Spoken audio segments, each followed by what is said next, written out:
Selamat pagi, ketemu lagi dengan Agus Tribowo. Menjadi seorang sales pemenang tidaklah mudah. Namun bila kita mempunyai semangat yang tinggi dan motivasi yang tinggi, hal tersebut dapat membantu kita menjadi sales pemenang.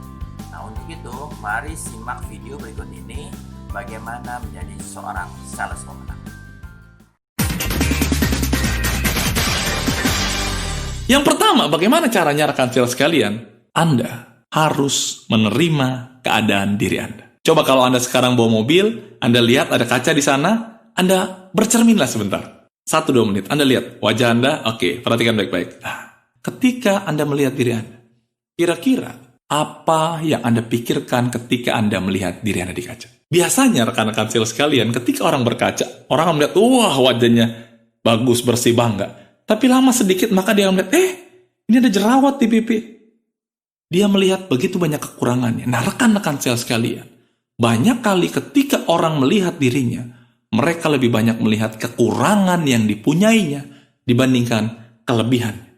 Satu hal yang harus Anda camkan baik-baik, Anda jangan hanya melihat kekurangan yang Anda miliki, tapi lihatlah kelebihan yang Anda punya.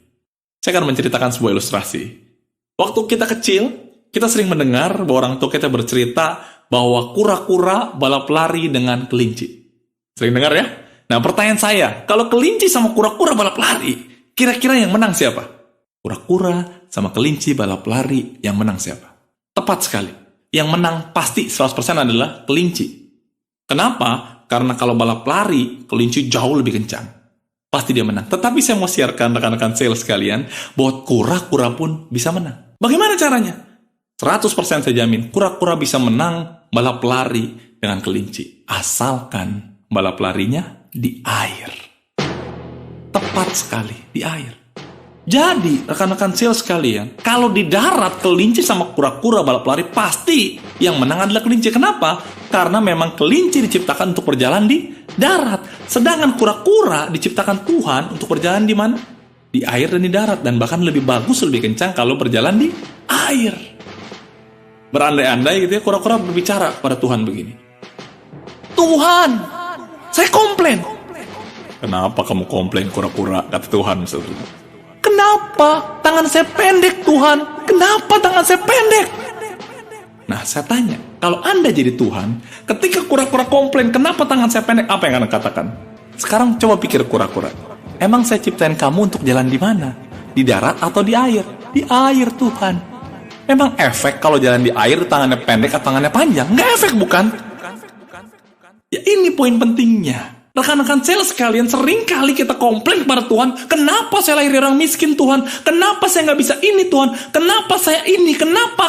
Dan semuanya kenapa itu adalah kekurangan diri kita. Tidak ada manusia yang sempurna. Setiap manusia punya kekurangan. Tetapi selain kekurangan, kita punya kelebihan. That's the point. Untuk bisa berhasil, lihatlah kelebihan Anda.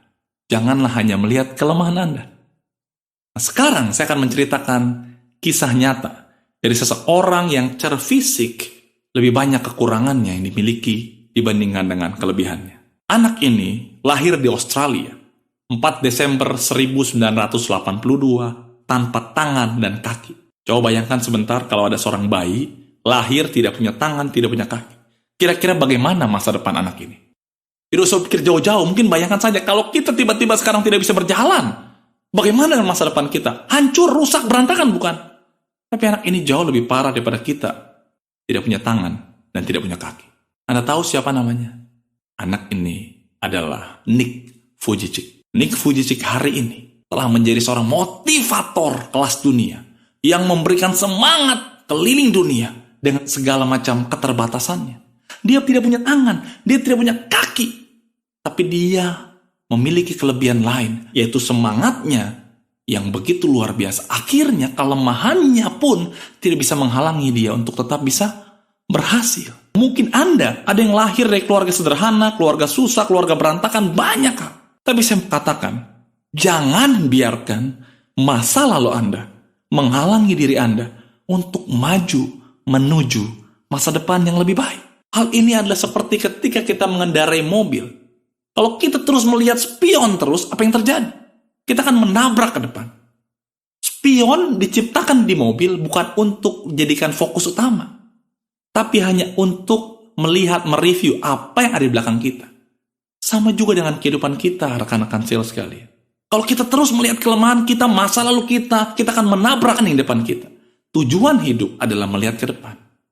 Jadi, terimalah keadaan diri Anda. Tidak peduli dari mana Anda berasal, tidak peduli dari suku apa Anda, tidak peduli apa kekurangan Anda. Tapi, terimalah kelebihan Anda. Jadi, untuk berubah menjadi seorang sales people yang luar biasa, yang pertama, Anda harus menerima keadaan diri Anda.